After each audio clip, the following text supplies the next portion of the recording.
सन 2008 में मुंबई हमलों के बाद इंडिया और पाकिस्तान की फौजें आमने सामने थी। जब इंडिया ने पाकिस्तान पर हमले का माहौल बनाया तो अफगान तालिबान की क़यादत ने कहा कि वो पाकिस्तान के साथ सारे इख्तिलाफात भूलकर पाकिस्तान के शाना बशाना खड़े होकर इंडिया के खिलाफ लड़ेंगे। जंग टल गई। उसके चंद साल बाद मुंबई हमलों के मुलजिम अजमल कसाब को फांसी दे दी गई तो तालिबान ने एक बार फिर इंडिया से बदला लेने की धमकी दी।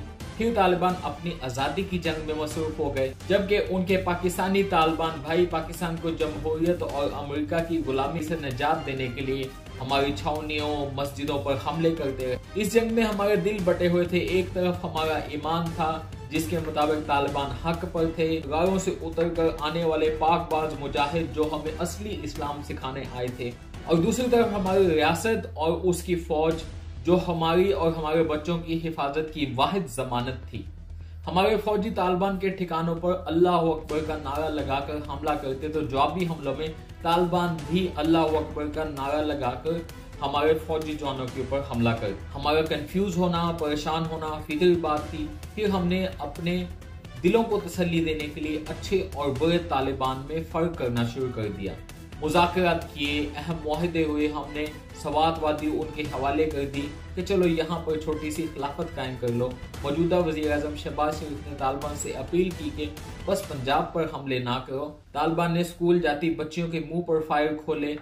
जब मलाला बच गई तो भी हमने यही कहा कि तालिबान कर ही नहीं सकते, क्योंकि अगर वो करते तो वो जिंदा कैसे बचती। पर जब एपीएस पेशावर में हमारे बच्चों का कत्ले आम हुआ, हमने 150 से ज्यादा नन्हे ताबूत उठाए तो तालिबान का खौफ हमारी हड्डियों में सरायत कर गया।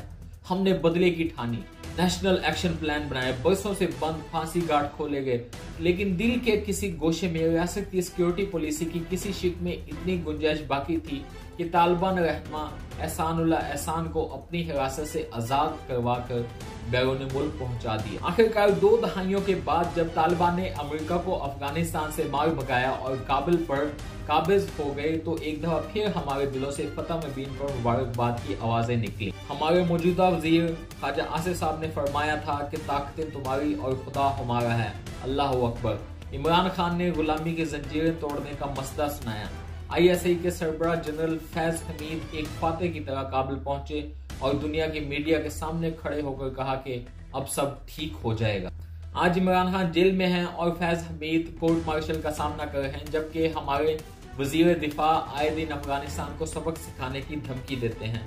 अब हालिया कशीदगी के पस मंजर में इंडिया और तालिबान बाहों में बाहें डालकर उल्फत की एक नई मंजिल की तरफ गामजन है। तालिबान ने गुर सीख लिए हैं। अब वो गारों में नहीं बल्कि महलों और सरकारी दफ्तरों में बैठते हैं। अभी भी बच्चियों को स्कूल नहीं जाने देते, लेकिन गैर मुल्की खातून अहलकारों से मिलते हैं, मुस्कुराते भी हैं, फोटो भी खिंचवा लेते हैं। इंडिया से दोस्ती हो गई तो जय श्री राम के नारों पर भी हाथ हिला देंगे। इंडिया के हमदर्द दोस्त कभी पूछा करते थे कि पाकिस्तान में तालिबानाइजेशन को कैसे रोकोगे। पाकिस्तान की कोशिश अभी जारी है। तालिबान ने अपनी आजादी अपने जोर बाजू पर हासिल की है, लेकिन इंडिया में उनके नए दोस्तों का ख्याल रखना चाहिए कि कल वो आपको ही आजाद करवाने न निकल पड़े।